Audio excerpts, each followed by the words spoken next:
In this lesson, we'll learn to employ the 9A4172 Vikrh anti-tank missile.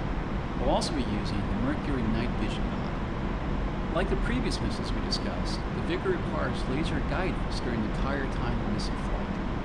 The Vikrh has a range of up to 8 kilometers and can be used against both ground and slow-moving air targets with low crossing speeds. The missile is fitted with a 2-stage high-explosive anti-tank warhead and is your primary anti-tank weapon. Each APU-8 station holds 8 missiles. With Vikrhs loaded on both wings, you have a total of 16 anti-tank missiles at your disposal. You can turn on cockpit lighting by pressing L. Press the spacebar to continue. Let's get started by first entering air-to-ground mode by pressing 7. Now, let's turn on the Schwall sensor by pressing O. Good. As you probably noticed, it's a bit dark outside, and the Schwall sensor is not much use at night. It's a daylight system only. For night missions, we have the Mercury low light level television pod on the center station. This will project night vision imagery on the Schwall display. Turn the Mercury pod on by pressing right control and O.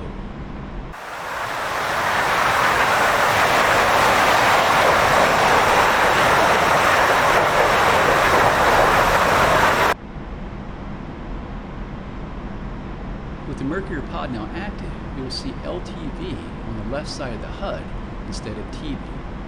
Slew the Schwall line of sight reticle on the HUD to the bottom of the HUD to locate the abandoned airfield. At the south end of the 2 runways nearest you, you will see a couple of target tanks. Targets like tanks will appear as white on the Mercury supplied video. Locate one of the tanks and lock it up by pressing Enter.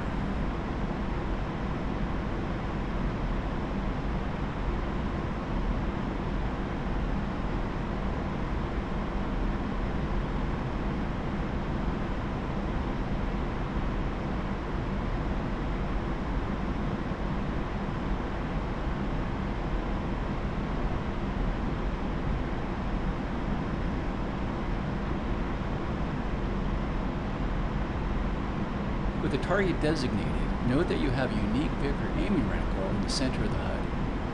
Along the outer circumference of the reticle is a range indication that will unwind as range to the designated target decreases. In the bottom right corner of the HUD is a 9A4172 weapon indication for the Vikrh. When you're ready to start the attack, press the spacebar to unpause the lesson.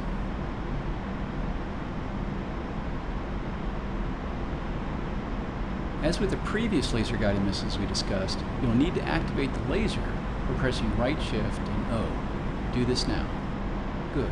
Fly the aircraft to place the Vikrh aiming reticle over the Schwall reticle on the HUD. This must be done to allow the missile to capture and ride the laser beam to the target.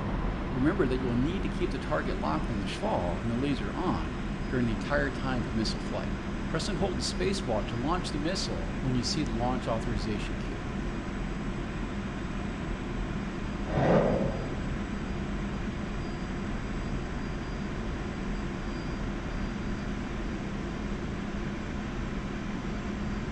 Nice job. One down.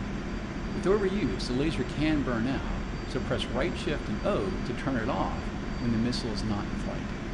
If you see the LR symbol flashing, it indicates that the laser is shut off and is now cooling. You should not use the laser for more than a total of 20 minutes during the course of the mission. Press the spacebar to continue.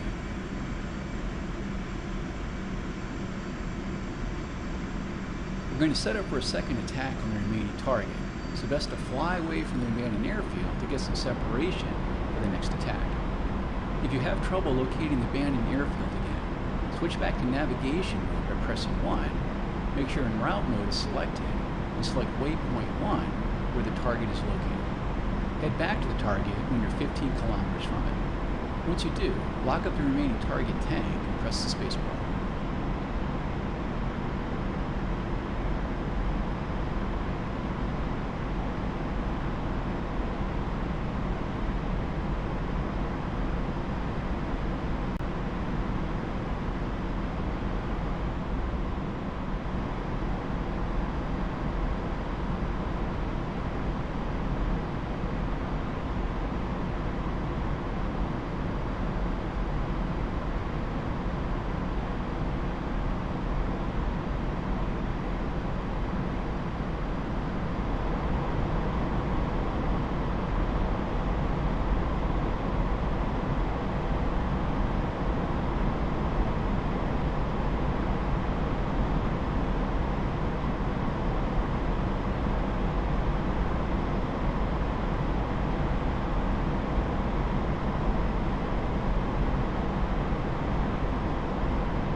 Depending on where the Vikrh hits the target, a single missile may not be able to destroy it.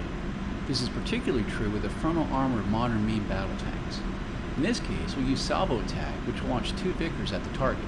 Enable salvo mode by pressing left control and V.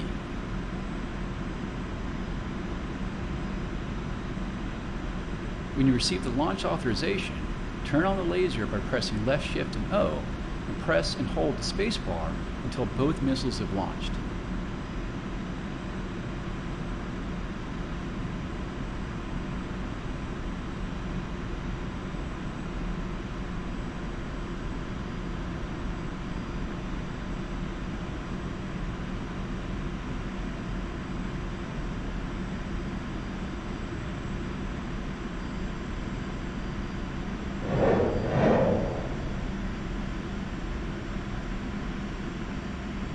Nice job. Both targets are now destroyed, and you can exit the lesson by pressing the escape key.